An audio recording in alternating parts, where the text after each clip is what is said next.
tellement les mers qu'elles me sortent par les oreilles, le nez, la gueule. Je veux remettre le pied à terre, mais ça gâte.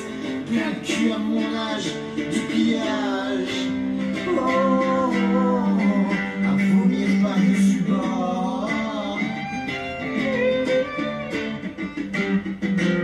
C'est plus que c'était de mon temps. On ne croise plus du bâtiment hollandais, avec leur sourire suffisant aux lèvres, aux dents qui dérangent, rien dans les cales, polluant loin de leur mère. Oh, oh, oh, à vomir par-dessus. Bien, bonjour à tous, bonjour à cette vidéo sur LN24.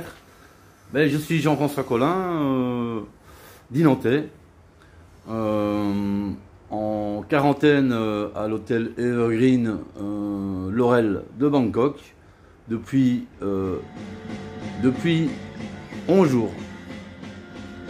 Voilà, je ne sais pas si ça intéresse les gens.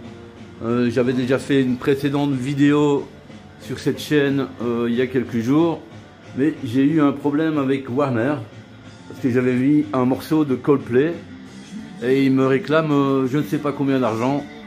Il paraît-il que ça a été vu dans 250 pays. À eux de amener la preuve, ce qui n'est pas encore prouvé, parce que j'imagine que c'est des algorithmes. Alors j'ai mis ici mon ami Stéphane Kezen, un morceau de son dernier album qui est disponible sur Bandcamp. Le morceau s'appelle À vomir dehors. Mais je pense que au niveau de Warner, ben, ça veut tout dire. À vomir dehors. Hein. Vive les algorithmes et vive les droits d'auteur, je suis d'accord, mais faut pas exagérer quand même. Voilà. Donc Stéphane, son album est disponible sur l'application Bandcamp pour 10 €.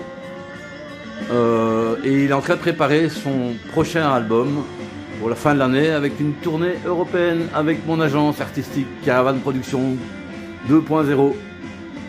Voilà, voilà, voilà. Alors moi je voulais vous parler de ce qui se passe ici en quarantaine à Bangkok, parce que je pense que c'est intéressant pour tous les Belges qui vont partir en vacances. Alors je pense que la destination de la Thaïlande est une belle destination. D'ailleurs le Orange appelle ça une best destination. Il y en a plusieurs dans le monde. Et vous allez vous faire piéger comme moi. C'est-à-dire que vous pouvez prendre tous vos renseignements sur Internet. Ils vous disent ok, une quarantaine, et vous imaginez bien qu'une quarantaine, que vous allez être bloqué à l'hôtel dans une chambre, mais de là à ne sortir que 6 minutes sur 11 jours, et pour aller au deuxième test du Covid, dont je suis toujours négatif, heureusement. J'ai mon dernier test mercredi à 9 h du matin. On vient me chercher devant la chambre. Tiens, on va regarder un peu s'il y a des gens, mais il n'y a jamais personne. Hein. Donc, voilà.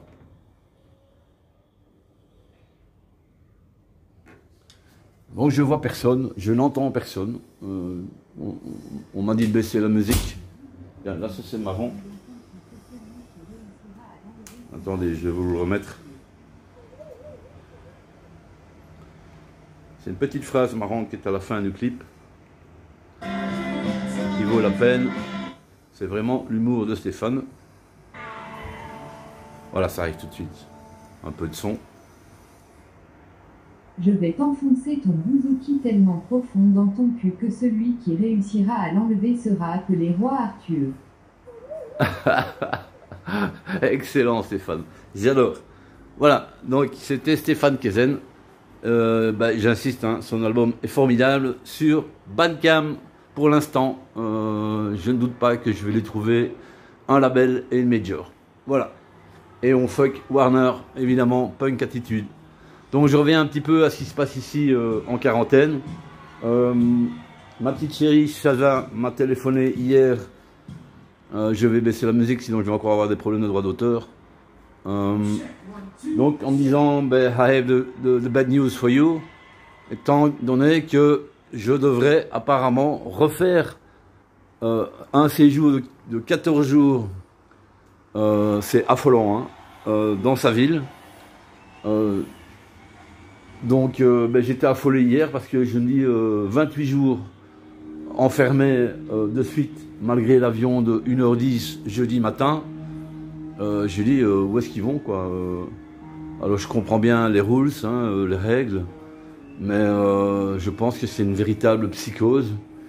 Et ben voilà, mais Shaza est une fille garçon, et vous le savez, c'est de Ladyboy, intelligente, et elle s'est débrouillée comme un chef. Elle était trouvée le shérif, et oui, comme aux États-Unis, dans sa ville où il y a quand même 18 000 habitants, au bord du Mekong, en face du Laos, magnifique. Et apparemment, je suis libre, je dois aller à l'hôtel, mais je peux sortir, je peux aller rencontrer ses parents, ses amis, sa famille. Et Shaza vient avec moi à l'hôtel. Donc voilà, good surprise. Donc en fait, je dois encore tenir. On est ici lundi, mais il y a le décalage horaire, donc il est, pour moi, il est 13h20. Et je dois encore tenir bien jusque jeudi matin à 6h50 où j'ai l'avion au deuxième aéroport de Bangkok, qui est le deuxième aéroport qui est pour les vols intérieurs. Et j'ai 1h10 de vol.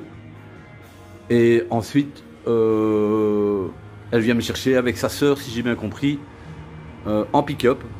Et on ira déposer mes affaires à l'hôtel. J'irai chercher le ring, la bague de fiançailles pour respecter les traditions bouddhistes envers ses parents, que je respecte les traditions bouddhistes, ou quelles qu'elles soient d'ailleurs, servir au même qu'avec nos traditions judéo-chrétiennes. C'est le même principe. Et ensuite, faire connaissance des parents, de toute la famille, des amis, dans le petit village qui s'appelle Mou, à côté de la ville de San Phanom. Voilà, donc moi c'est un témoignage pour vous dire, voilà, faites attention. Si j'imagine vous avez un mois de congé, vous avez déjà 14 jours qui vont être sucrés pour la quarantaine. Et d'après les renseignements que j'ai obtenus sur internet, et bien hors Europe, il y a énormément de pays qui appliquent soit 10 jours, soit 7 jours, soit 14 jours, soit 16 jours. Moi c'est 14 jours parce que je suis belge. J'ai croisé en anglais dans les couloirs quand j'étais faire mon test. Et j'ai posé la question au staff de l'hôtel et lui il doit faire 2 jours en plus que moi. Bon, évidemment ils ont le variant anglais. Du coup, voilà, alors, je ne vous dis pas si on est hindou avec le variant hindou, indien, ils vont rester 20 jours. Voilà, donc c'est simplement un témoignage pour vous prévenir.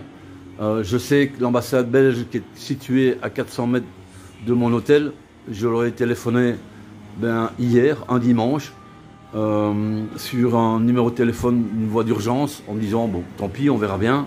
Et je suis tombé agréablement sur une Thaïlandaise, parlant anglais et français. Je lui ai expliqué la situation. Elle m'a demandé l'adresse de Shaza, son numéro de téléphone. Elle a téléphoné à Shaza. Elle m'a retéléphoné sur WhatsApp. Et elle a confirmé les propos de Shaza. Et elle m'a dit, don't worry, ne vous tracassez pas. Votre petit chef, votre petite ladyboy se débrouille comme une chef. Et elle est en train d'organiser tout, voilà, ça va aller.